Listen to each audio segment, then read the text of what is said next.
Good morning friends, hello, नमस्कार, राम राम। आप सभी का ऑनलाइन प्लेटफॉर्म पे बहुत बहुत स्वागत है। और फ्रेंड, आप लोगों की इंतजार अब खत्म हुई, क्योंकि मैं उज्जवल श्रीवास्तव, रीजनिंग का टीचर, रीजनिंग का शिक्षक या रीजनिंग का जादूगर, अब आपके लिए ऑनलाइन प्लेटफॉर्म पे भी आपके सामने आ रहा हूं। ऑनलाइन प्लेटफॉर्म आने का मतलब ये हुआ कि अभी तक तो आप मुझे ऑफलाइन तक ही देखते थे, लेकिन आज से आप मुझे ऑनलाइन मोड पे भी देखेंगे, ऑनलाइन मोड पे भी जानेंगे। ऑनलाइन मोड पे जानने का मतलब ये रहा कि अब मैं आपके साथ ऑनलाइन भी जुड़ सकता हूं। ऑफलाइन तो मैं आपसे मिलता ही था, अब मैं आपसे ऑनलाइन भी जुड़ूंगा। इसका मतलब ये हुआ कि अब आपका इंतजार हुआ खत्म। अब आपके साथ सिर्फ और सिर्फ बातें होंगी पढ़ाई की, बातें होंगी जॉब की और बातें होंगी सिलेक्शन की। दोस्तों, आपको पता है कि अभी हमारा जो कंडीशन चल रहा है, अभी जो हमारा टर्म एंड कंडीशन चल रहा है वो लॉकडाउन का, वो कितना क्रिटिकल चल रहा है। लेकिन हमारे स्टूडेंट का लाइफ, मैं बार बार बोलते आया हूँ, या जो भी मेरे साथ दोस्त, जो मेरे लोग छोटे भाई जो मुझसे पढ़ चुके हैं या मुझसे पढ़ते हैं, उनको मैं बार बार बोलता हूँ कि किसी भी स्टूडेंट का लाइफ बहुत स्ट्रगलफुल होता है। उसको हमेशा पढ़ना है, आगे बढ़ना है और जॉब लेना है। एक बार बाबू जॉब लग जाएगा, जिंदगी बन जाएगा। जॉब नहीं लगा बाबू, तो आप समझ सकते हैं कि क्या स्थिति होती है। इसीलिए जॉब की ही बात करनी है। और 4 महीने हम लोग बैठे हैं, तो उसका फल भी मिलना हमको जरूरी है। लोग बोलते थे कि जॉब नहीं है, जॉब तो इतनी है कि हम सोच नहीं सकते हैं।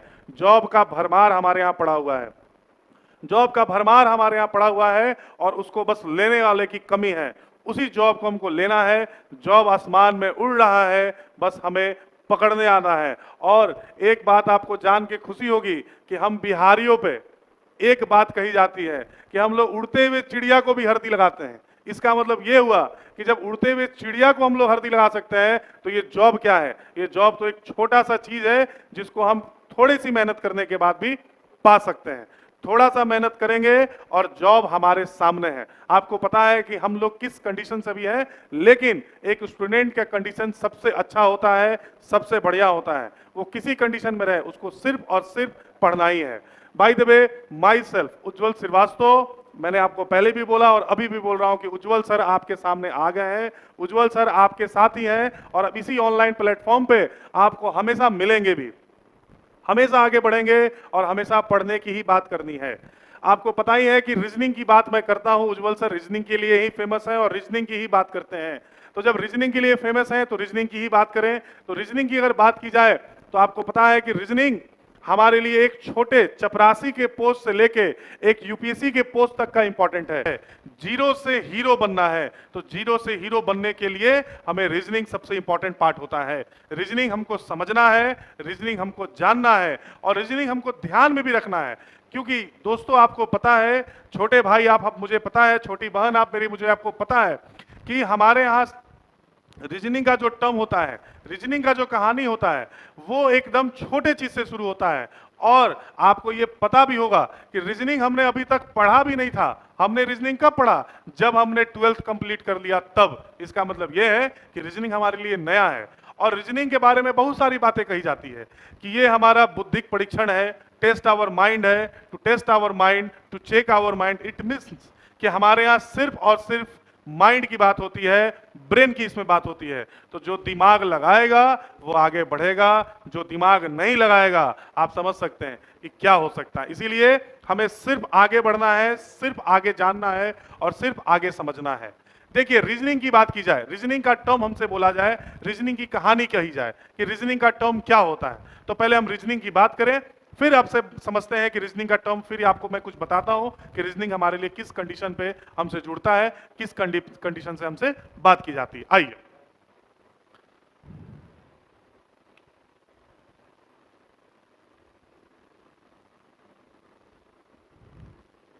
देखिए, रीजनिंग की बात की जाए तो हमें अभी तक रीजनिंग में यही बताया गया कि रीजनिंग को हम दो पार्ट में डिवाइड करते हैं, जो कि सभी लोग को पता होगा। एक जो पार्ट होता है उसको हम लोग बोलते हैं वर्बल, और दूसरे पार्ट को हम लोग बोलते हैं नॉन वर्बल। हम लोग दोस्तों इतने ही बात करते थे और इतना ही समझते थे और इतना ही जानते थे। मैंने भी इतना ही जाना था, मुझे भी इतना ही बताया गया था कि भाई दो ही रीजनिंग हमारे यहाँ होता है, एक वर्बल और एक नॉन वर्बल। लेकिन दोस्तों, तीसरा भी एक पार्ट होता है जो कि अभी के समय में, अभी के जॉब के लिए बहुत इंपॉर्टेंट है। अगर आप लोग जॉब की बात करते होंगे, जॉब की बात देखते होंगे, तो शायद मुझे पता होगा कि आप क्वेश्चन भी जरूर देखते होंगे। और ये जो मैं तीसरा नाम लिखने जा रहा हूं, वो आपके दिमाग पे ऐसे ही क्लिक करेगा कि शायद हो सकता है कि तीसरा उसी चीज से बिलोंग करता हो। उसका आपका नाम है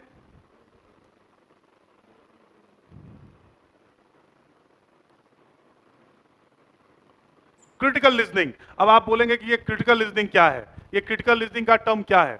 तो देखिए, क्रिटिकल लिसनिंग का टर्म ये है कि क्रिटिकल लिसनिंग, आप अगर एसएससी का एग्जाम देते होंगे या एसएससी का पेपर देखते होंगे, तो एसएससी का आप एमटीएस से लेके सीजीएल का पेपर देखिएगा, उसमें आपको तर्क शक्ति मिलेगा, यानी कि तर्क और परिणाम ऐसे करके क्वेश्चन मिलेंगे, जिसमें लिखा रहेगा कथन और तर्क या लिखा रहेगा पूर्व धारणाएं। वैसे क्वेश्चन आपके क्रिटिकल रीजनिंग के टर्म पे जाते हैं, वैसे क्वेश्चन आपको क्रिटिकल रीजनिंग के टर्म्स में पूछे जाते हैं। दूसरी बात कि अब सर रीजनिंग में होता क्या है, तो देखिए मैंने अभी आपसे बोला कि रीजनिंग में यही टर्म्स है, यही 3 टर्म्स हैं और इतने पे ही सारे रीजनिंग की बात होती है, इसी में सारे रीजनिंग की कहानी होती है, इसी में सारे रीजनिंग की कहानी बोली जाती है। लेकिन अब बात यह होती है कि सर हम जब तैयारी करते हैं, किसी चीज का प्रिपरेशन पे आते हैं, जब हम किसी प्रिपरेशन पे आएंगे तो हम कहां तक जा सकते हैं, क्या क्या पूछ सकते हैं, क्या क्या जान सकते हैं? तो देखिए, जानने, एक स्टूडेंट का लाइफ का मतलब ही होता है जानना। आप जितना जानेंगे उतना ही आगे बढ़ेंगे, क्योंकि knowledge make a man perfect, यानी आपको परफेक्ट बनना है, तभी आप आगे बढ़ेंगे, तभी आप आगे जा सकते हैं। यानी अब सर आगे बढ़ने की बात है, तो सर जब वर्बल, नॉन वर्बल और क्रिटिकल की हमने बात कर ली, तो आप बोल सकते हो कि सर अगर हम रीजनिंग की बात करें तो किसी भी बुक में वर्बल तो लिखा ही होता है, नॉन वर्बल भी लिखा होता है और क्रिटिकल रीजनिंग भी लिखा होता है। लेकिन सर तैयारी तो हम करते हैं एसएससी का, तैयारी हम करते हैं रेलवे का, और तैयारी हम करते हैं बैंक का, और भी बहुत सारे कॉम्पिटिटिव एग्जाम है, अदर कॉम्पिटिटिव एग्जाम, बहुत सारे कॉम्पिटिटिव एग्जाम है। तो सर हम पढ़ेंगे किसमें क्या क्या?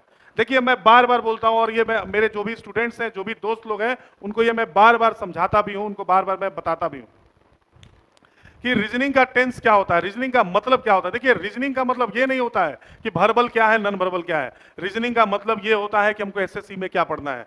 रीजनिंग का मतलब ये है कि हमको बैंकिंग में क्या पढ़ना है। अरे रीजनिंग का मतलब वो है कि हम रेलवे में क्या क्या पढ़ना है। क्योंकि अगर हमें सिलेबस ही पता नहीं होगा, अगर हमें एसएससी के बारे में नहीं पता होगा कि क्या पढ़ना है, तो एग्जाम कैसे होगा आप खुद समझ सकते हैं। हमें किसी के घर पे जाना होता है, अभी देखिए हमारे यहाँ राम मंदिर की बात हो रही है, अगर हमें राम मंदिर की बात करनी है, अगर हमें राम मंदिर तक जाना है, तो हमें पता होना चाहिए कि अयोध्या कहाँ है। इसीलिए अगर रीजनिंग में अगर हमें आगे जाना है तो हम तभी जानेंगे, अगर रीजनिंग में अगर हम आगे बढ़ेंगे तो हम तभी जानेंगे कि सर एसएससी में क्या पढ़ना है, सर बैंकिंग में क्या पढ़ना है, सर रेलवे में क्या पढ़ना है। तो आइए मैं आपको एसएससी, बैंकिंग, रेलवे पे पहले इसी तीनों पे डिस्क्राइब कर देता हूं कि क्या होता है।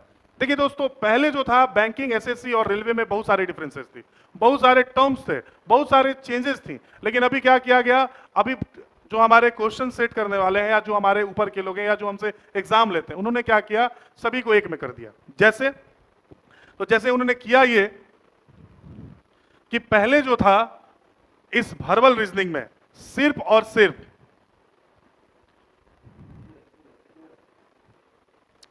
वर्बल में देखिए हमको पढ़ना होता है पहले बैंक, पहली बात होती है बैंक की, यानी पहले हमको सिर्फ बैंकिंग की पढ़ाई होती थी। उसके बाद इसमें जोड़ा गया एसएससी, यानी अब इसमें एसएससी की भी बात होती है। उसमें जोड़ा गया रेलवे, यानी इसमें रेलवे की बात होती है। और उसमें जोड़ा गया इसमें अदर कॉम्पिटिटिव एग्जाम, यानी जितने भी एग्जाम होंगे उसमें वर्बल के क्वेश्चन आते हैं, ये पक्का है। आप किसी भी क्वेश्चन को उठा के देख सकते हैं कि उसमें वर्बल रीजनिंग के क्वेश्चन आते हैं या नहीं आते हैं। आइए अब बात करते हैं नॉन वर्बल पे। पहले इस नॉन वर्बल पे बैंक का भी कब्जा था, इसी नॉन वर्बल पे एसएससी का भी कब्जा है, इसी नॉन वर्बल पे रेलवे का भी कब्जा है, इसी नॉन वर्बल पे अदर कॉम्पिटिटिव एग्जाम का भी कब्जा है। लेकिन अब एग्जाम में पैटर्न चेंज किया गया। एक दोस्त आपको एक मैं और जरूरी बात बताता हूं।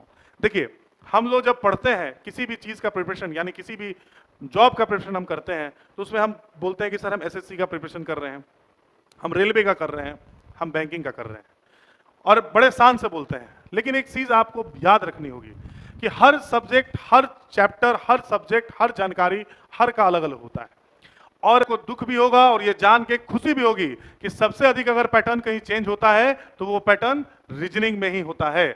आप बोलेंगे सर क्या चेंज होता है, तो देखिए रीजनिंग में मैंने आपसे क्या बोला कि इस नॉन वर्बल पे इन चारों का कब्जा था, लेकिन जैसे ही पैटर्न चेंज किया गया, इसमें कब्जा हो गया एसएससी, इसमें कब्जा हो गया रेलवे, और इसमें कब्जा हो गया other competitive exam.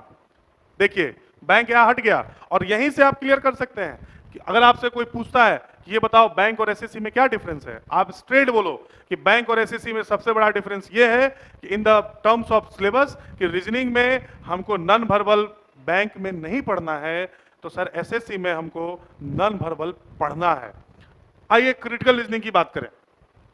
Critical reasoning की अगर बात करेंगे, क्रिटिकल रीजनिंग का टर्म समझेंगे तो देखिए इसमें पहले सिर्फ और सिर्फ बैंक का कब्जा था। क्योंकि आप बोलेंगे सर बैंक का कब्जा क्यों था, तो बैंक का कब्जा इसलिए था क्योंकि सर बैंक से भी पहले इसमें एमबीए की बात होती थी, यानी एमबीए, कैट का आपने नाम सुना होगा, कैट, क्लैट का आपने नाम सुना होगा, क्लैट, ये सब टर्म्स की बातें होती थी, ये सब टर्म्स के हमसे पूछे जाते थे।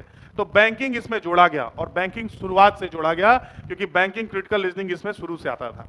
उसके बाद क्या किया गया, धीरे धीरे हमारे आपको ही पता है कि जॉब के लिए क्राइसिस है, क्राइसिस का सेंस कि भीड़ बहुत बड़ा है दोस्तों, भीड़ बड़ा है जगह छोटा है, भीड़ बड़ा है और जगह छोटा है, इसका मतलब यह है कि फाइट ज्यादा है, फाइट ज्यादा है तो कम करने के लिए आज देखिए ना, आप देखते होंगे कि आप ग्रुप डी का फॉर्म भरिए तो पहले एक एग्जाम दीजिए, फिर दौड़ दीजिए, बहुत सारे टर्म्स आ गए, दौड़ का देखिए अब क्या कहानी इसमें, इसलिए भीड़ कम करने के लिए सब टर्म्स होते हैं।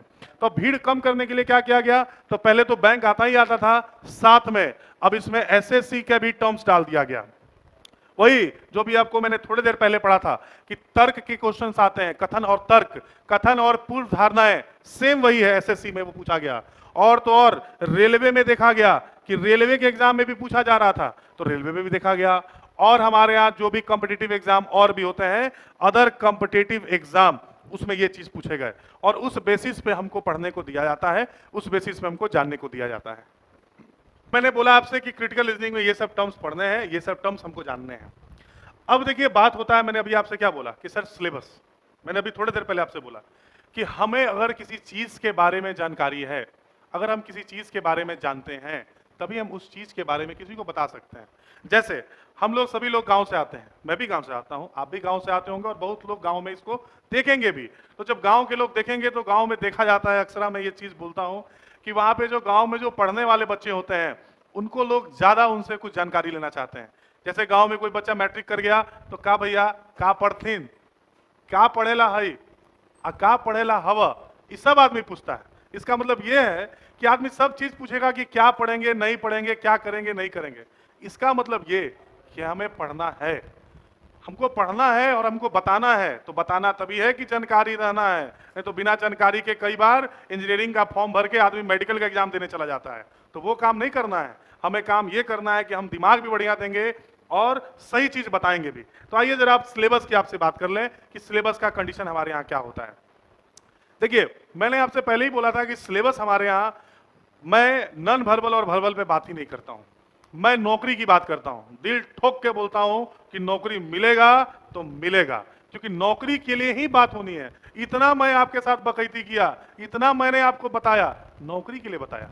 ये कोई ऐसा नहीं है कि मैं आपके लिए कुछ और कर रहा हूँ, कि ये कोई वीडियो डाल रहा हूँ, ये कुछ नहीं। बस पढ़ना है तो पढ़ना है, मेहनत करना है, और बाबू मेहनत मिल जाएगा तो कुछ नहीं, सर उठा के चलेंगे और गर्व से कहेंगे कि हमने पढ़ा था तो नौकरी लिया, हमने नौकरी लिया है, मेहनत किया है तभी मिला है। तो देखिए मैंने अभी आपसे बोला कि हम जब तैयारी की बात करेंगे तो तैयारी समझेंगे, तो तैयारी का डिफरेंसेस क्या होता है, क्या क्या कंडीशन बनता है। तो देखिए मैंने आपको पहले ही बोला, बहुत सारे चीज पढ़ने होते हैं, बहुत सारा चीज हमको जानना होता है।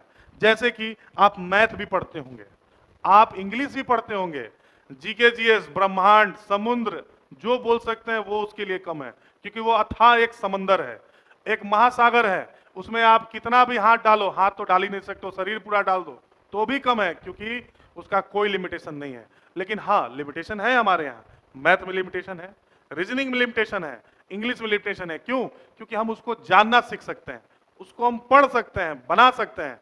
क्योंकि सर जीके जीएस हम बना नहीं सकते, हम समझ सकते हैं, हम उसको याद कर सकते हैं। लेकिन और मैथ और रीजनिंग काहे हो, 2+2 याद कर बहु कि 4 होगा है, 2+2 हमेशा हम बनाइए कि देखिए कि 4 होगा है। आ 3+3 बोलबू 4 हो भाई, 3+3 बोलबू कि 6 हो भाई। एक मने कि हमको मतलब ये है कि सर जोड़ना सीखा हमने, हमने रटा नहीं मारा। तो आइए मैं आपको जोड़ना सिखाता हूं, समझना सिखाता हूं कि एसएससी बैंक में क्या होता है, रेलवे में क्या होता है, और अदर कॉम्पिटिटिव एग्जाम में हमारे यहाँ सिलेबस क्या होता है। तो दोस्तों मैं पहले आपको एसएससी का सिलेबस बताता हूं, फिर आगे आपका बैंकिंग और रेलवे और जो भी टर्म्स होगा उस पर बात करता हूं। आइए देखिए, एसएससी के सिलेबस की अगर बात की जाए तो हम सर एसएससी का तो बात करेंगे ही, साथ में रेलवे का भी बात करेंगे बाबू। और रेलवे रेलवे तो आप समझ ही रहे हैं रेलवे का क्या कहानी है हमारे यहाँ। रेलवे के बाद हमारे यहाँ बात होगी अदर कॉम्पिटिटिव एग्जाम। इसका मतलब यह है कि मेजर पार्ट आपका इसी सिलेबस में कंप्लीट हो जाएगा। जैसे देखिए, जो स्टार्टिंग करेंगे तो स्टार्टिंग करेंगे एकदम सबसे बच्चा वाला चैप्टर से, जिसको हम लोग बोलते हैं डायरेक्शन। यहां से हम लोग रीजनिंग पढ़ना शुरू करते हैं, रीजनिंग का आर लिखना शुरू करते हैं और रीजनिंग का आर समझते हैं। इसी डायरेक्शन से बात होती है। लेकिन आगे आइए कंटिन्यू करते हैं। रीजनिंग की बात होती है हमारे यहां, कोडिंग डिकोडिंग की बात होती है, उसके बाद हमारे यहां बात होती है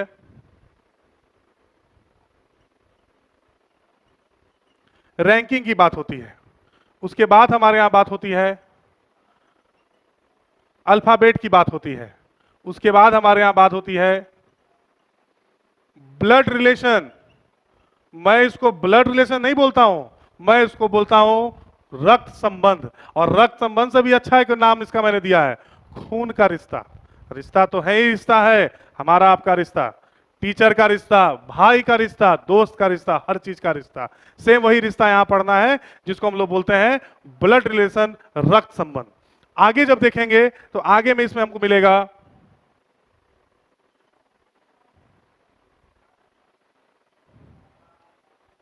सीटिंग अरेंजमेंट मिलेगा। फिर आगे बढ़े,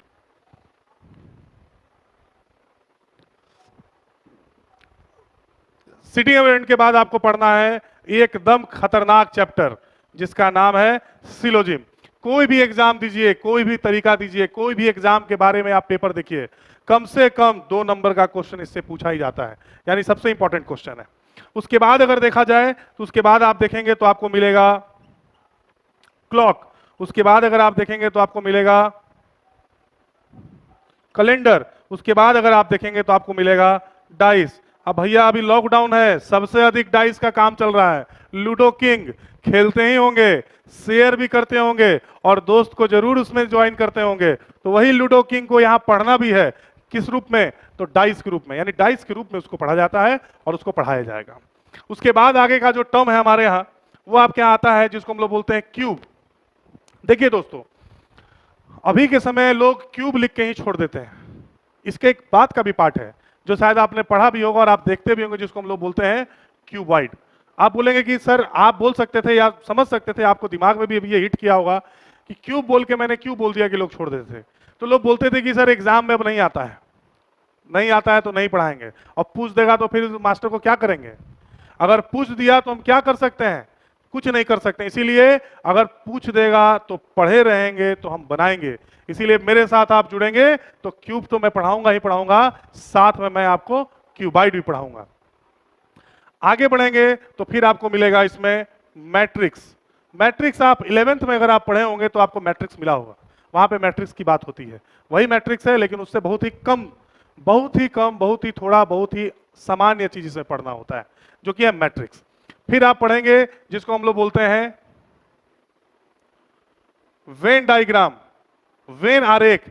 इसी के हेल्प से यहां पे साइलो पढ़ना है, इसी हेल्प से, इस वेन डायग्राम के हेल्प से इस साइलो। एकदम 1 मिनट का काम है, 1 मिनट में 3 क्वेश्चन, 1 मिनट में 2 क्वेश्चन, 1 मिनट में 4 भी क्वेश्चन, आपके ऊपर है। लेकिन मैं आपको सटीक और एक करेक्ट एक्यूरेट आंसर बना के दूंगा।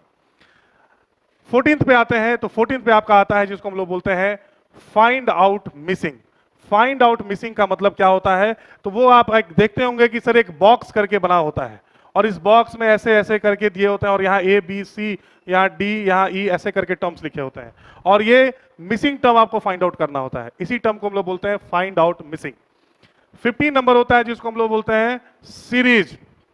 आंख बंद करके देखेंगे तो हर एसएससी के एग्जाम, हर रेलवे के एग्जाम में ये सीरीज आपको दिखेगा, यानी इंपॉर्टेंट टर्म है।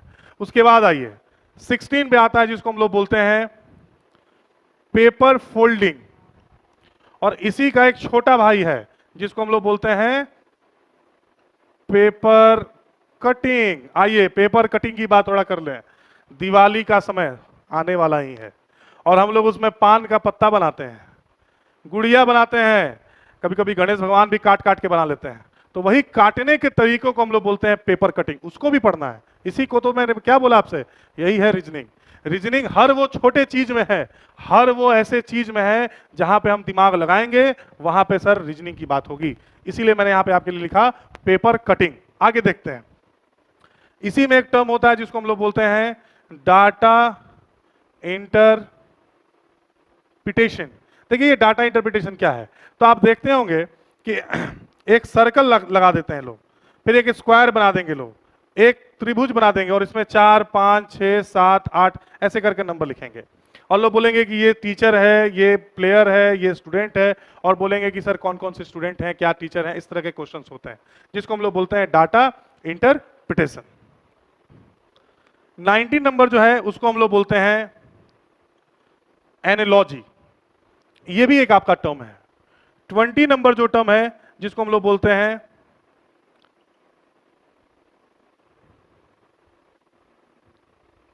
क्लासिफिकेशन, ये भी आपका एक टर्म है जो कि रीजनिंग में हम लोग इसको यूज करते हैं, रीजनिंग में इसकी बात करते हैं। यानी देखिए अभी तक जो हम बात करें, अभी तक जो हमने टर्म पढ़ा, क्या क्या हमने जान लिया, क्या क्या हमने देखा। हमने देखा direction, coding decoding, ranking, alphabet, blood relation, sitting arrangement, उसके बाद साइलो, उसके बाद क्लॉक, और फिर कैलेंडर। कैलेंडर का तो बात ही हटाइए, अभी कैसे कैसे दिन हम काट रहे हैं वो हम ही को पता है, वो आपको पता है। एग्जाम की तैयारी, हर चीज का टेंशन, इसीलिए कैलेंडर तो भूलना नहीं है। और कैलेंडर चुटकी बजा के बना के दिखाएंगे। Dice, cube cuboid, matrix, Venn diagram, find out missing, series, paper folding, paper cutting, data interpretation, analogy और क्लासिफिकेशन। अब इसके बाद अगर बात किया जाए तो इसके बाद देखिए क्या बातें होती हैं, इसके बाद क्या हमको समझना होता है। तो इसके बाद देखिए अगर आप बोलेंगे कि सर इतना ही चैप्टर तो नहीं, अभी इसमें 2-3 चैप्टर्स और मैं आपके लिए 3-4 चैप्टर और जोड़ूंगा। तो 21 में आने के बाद हमारे यहां देखिए वाटर इमेज, वाह वाह वाह वाह, वेरी गुड। दूसरा आइए mirror image, very good, mirror. बूढ़ा आदमी को बोलिएगा बाबा, बोलेगा कि एक झलक दिखा दीजिए। और मिरर तो हम बचपन से देखने आते हैं, इंस्टीट्यूट में जा रहे हैं, किसी का बाइक लगा है तो जरा देख लें चेहरा कैसा है कैसा नहीं। इंस्टीट्यूट से उतर रहे हैं तो जरा देख ले बाइक में चेहरा कैसा है कैसा नहीं। इसीलिए मिरर इमेज भी पढ़ना है। मैंने आपसे बोला ना, हर जगह रीजनिंग है, चेहरा देखने से लेके और लाइन खींचने तक, पेपर काटने से लेके चलने तक। अब आप बोलेंगे सर कैसे, डायरेक्शन चलना है, पेपर कटिंग काटना है, और चेहरा देखना मिरर इमेज। खैर आगे आइए, 23rd नंबर में आपका है फिगर मिसिंग। फिगर मिसिंग का मतलब वो होता है कि जो फिगर बेस्ड होता है, जो 4 फिगर दिए रहेंगे और नेक्स्ट फिगर आउटकम के लिए बोलेगा, वही होता है सर फिगर मिसिंग। अब आइए सर क्रिटिकल रीजनिंग की बात, जो सबसे इंपॉर्टेंट टर्म, जो सबसे शानदार टर्म, पहला होता है सर आर्गुमेंट, बहुत बढ़िया, और लास्ट होता है आपका एजम्पशन। अब आर्गुमेंट और एजम्पशन क्या हो गया सर, तो आर्गुमेंट का मतलब तर्क, शुरू से बोला हूं तर्क, पूर्व धारणा, कथन, तर्क, कथन, पूर्व धारणा। ये सारे टर्म्स आपको पूछने हैं, ये सारे टर्म्स आपको पढ़ने हैं, और इससे बाहर का नहीं आएगा। इतना ही पूछेगा, इतना ही जानना है, और इतने से ही एग्जाम को भी निकालना है। अब मैं आपको बैंकिंग का सिलेबस बताता हूं। देखिए जब बैंकिंग की बात की जाएगी,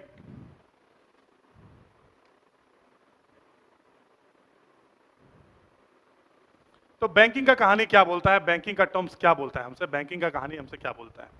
तो देखिए बैंकिंग का सिलेबस एसएससी से बहुत कम होता है, लेकिन मेरे नजर तो खैर ऐसा कुछ है नहीं, लेकिन लोगों का मानना यह है, आप लोगों का तो मैं बोल नहीं सकता हूं, खासकर स्टूडेंटों का मानना यह है कि सर एसएससी से टफ बैंकिंग होता है। देखो भाई, टफ मेरे लिए हर चीज है।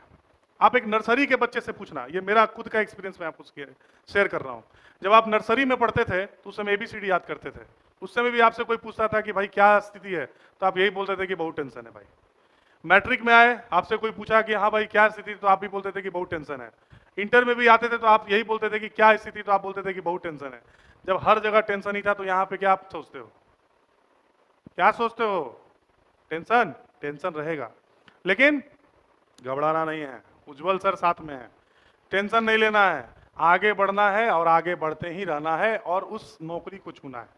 आइए बैंकिंग की बात करते हैं। तो बैंकिंग की जब बात करें तो बैंकिंग का भी जो सबसे पहला चैप्टर होता है वो एकदम, मैंने आपसे बोला ना, बच्चा वाला से शुरू करते हैं, डायरेक्शन से शुरू करते हैं, बच्चा वाला। दूसरा होता है सर, उसको हम लोग बोलते हैं,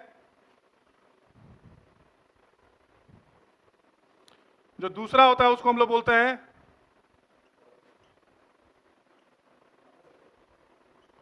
कोडिंग डिकोडिंग बोलते हैं। तीसरा जो होता है उसको हम लोग बोलते हैं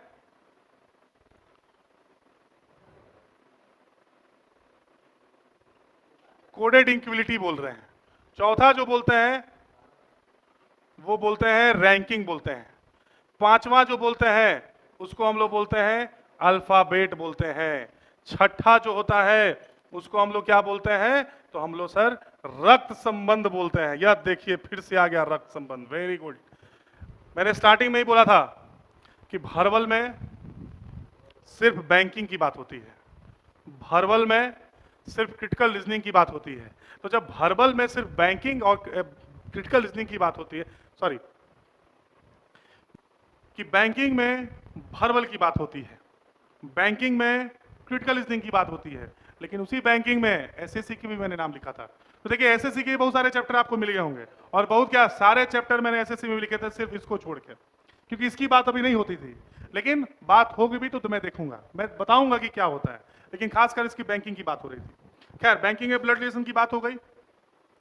7वें नंबर आइए, जिसको हम लोग बोलते हैं इनपुट आउटपुट। 8 नंबर आइए, आ जाइए, एकदम सबसे खतरनाक चीज बैंकिंग का। मेरा तो ये मानना है कि जब हम लोग पढ़ते थे, और शायद जब हम लोग टीचर भी बने क्या, अभी तो मेहनत ही कर रहे हैं, अभी तो आप लोग का आशीर्वाद चाहिए, आप लोग का विश चाहिए कि हम लोग आगे बढ़ें, और इसी तरह आप लोग का मैं हेल्प करता रहूं और आप लोग मुझसे पढ़ते रहें। लेकिन जब हम लोग जब स्टार्टिंग फेज में थे तो हम लोग से हर जगह इसी पे क्वेश्चन पूछा जाता था कि सिलोजिज्म का क्वेश्चन बताइए। कुछ नहीं है बाबू, बहुत लोग डराते हैं, बहुत लोग धमकाते हैं, कुछ नहीं धमकना है, कुछ नहीं डरना है, उसको डराना है कि भाई ये कुछ नहीं है, छोटा सा चीज है, मेरे लिए ये कुछ नहीं है। आइए 9th नंबर हमारे लिए होता है आइए 9th नंबर जो हमारे लिए होता है वो होता है